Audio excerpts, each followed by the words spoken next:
આમ તો મેં કીધું કે ભાઈ બનાસકાંઠા જ્યારે હું લોકસભાની ચૂંટણી લડતી હતી તો ત્યાંના મતદારો 18 આલમ 36 કોમે મેં ખાલી વાત કરી કે હું એક મામેરું માગું છું, દીકરી તરીકે, બેન તરીકે, બનાસની બેન તરીકે, અને સમગ્ર બનાસકાંઠાની જનતાએ એ ખોબલે ને ખોબલે વોટ આપીને એક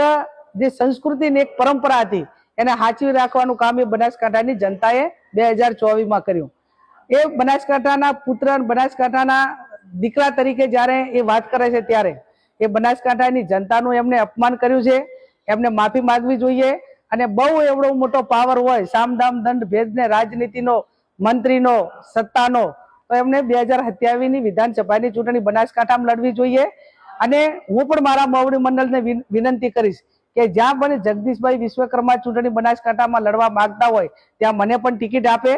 અને કદાચ મોવડી મંડળ મને ટિકિટ ના આપે તો બનાસકાંઠાનો કોંગ્રેસનો કોઈ પણ કાર્યકર એ જગદીશભાઈ વિશ્વકર્મા અમે ચૂંટણી લડવા તૈયાર છે, સક્ષમ છે। અને એ ટાઈમે બનાસકાંઠામાં જે એમણે જે ઉચ્ચાર્યા છે શબ્દો, જે અપમાન કર્યું છે, અને બનાસકાંઠાનું પાણી શું છે ને એ 2027માં ચૂંટણી લડે અને ત્યાં આવે, અને પછી બનાસકાંઠાની જનતા એ એમનામાં કેટલો દમ છે અને એમનામાં કેટલું પાણી છે, પાણી બતાવવાનું કામ એ બનાસકાંઠાની જનતા કરશે।